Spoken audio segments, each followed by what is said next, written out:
kasi yopo ni sala na biso yopo ka mutobongo na biso papa bapasi na biso yebi bana na ndenge batondi bayona kati na Yerusalemu basali ba sacrifice papa lobaki na kati na temple kobanda na bula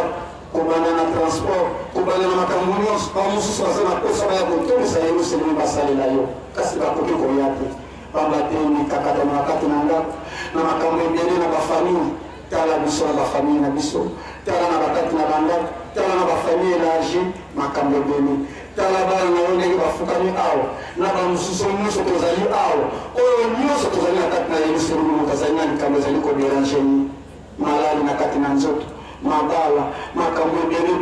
kolia malamu te kofutama malamu te misala ezali te papa na mokolo ya monene papa salela biso papa bible elobaki te mikolo badate na biso yango tosengaka badate na bino historique olobaka ete tosengaka yango na mokolo monene oyo bino ezobaka na kati na mboka Yerusalemu yango biso tozali kosenga totie elikaki okopesa biso pamba te yango ezali date monene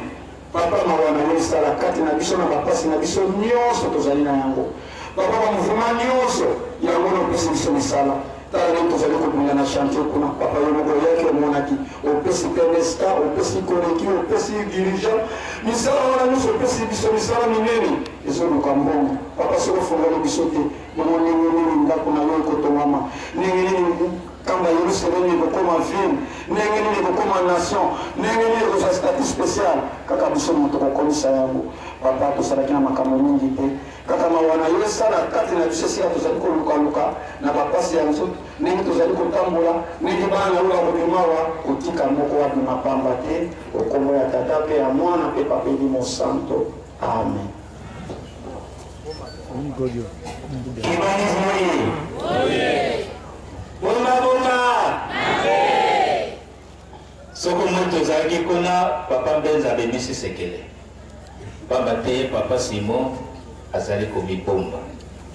donc l'année prochaine ezala JTK ezala MSK tozaki na général correction kosalema toyebi biso manso ete ntango papa Simon Kimbango azali kokata motema ntango abetaki 3 coups pum alali aza kokata motema mpona aza kobotama eza ndenge wana te siko tomoni awa alati pembe mpona nini alati pembe papa mpenza obi papa Simon mpona nini aza komibomba koyo donc ye moko amiyambaki elingi koloba nini bapapa nyonso bazalaki na Kinshasa bapapa bazali koya na nzoto awa batikalaki ye papa Simon mama Mbuta na papa Zako lokola yende mobali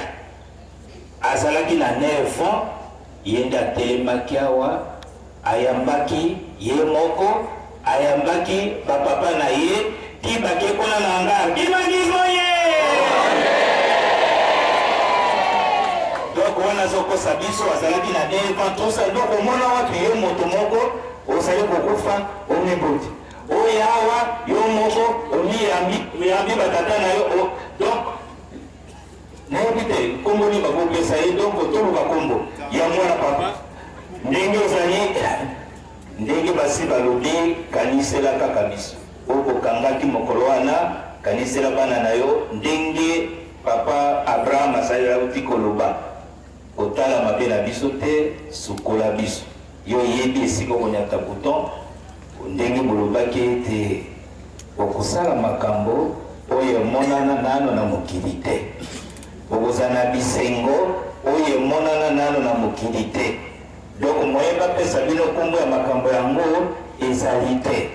olobiki likolo ya sika bosi botongi yango kaka oyo alobi tuna bato balinga kokata motema soki atongolika loboko boyo atushe likolo donc oyo monde nyonso azotala awa ezali kaka théâtre ye aza komona nde moko na moko soki azali na nkembo wana soki tofungoli biso tomonaka yango te yango wana papa salisa bana na yo bitumba ya molimo ye makasi pamba te kuna tozoyoka makelele kuna na poto kuna il faut ngomba wana epikwama ndenge ekomamaki na apocalypse osokomi wana ndenge kei boyo ekenda libera pamba te papa azotala makambo ya minene oyo elobisalamaki na apocalypse mais soko moto ayibi asali nini awa azokipe yango te soko wana esili oyo mosusu osaka makambo nyonso esili kasi simba milimo ya bana na yo mpe tola biso tobunga te na masengeni ya mwini satana pamba te aza kotikatikati na moto papa nakanisi papa bana nao basilisi maloba ezai mpe na yo bana nao bapolingula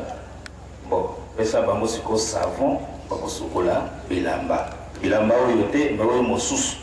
soko opesi biso savon yango okomona lisusu pasi te tokolanda yo te soka eza ndenge wana te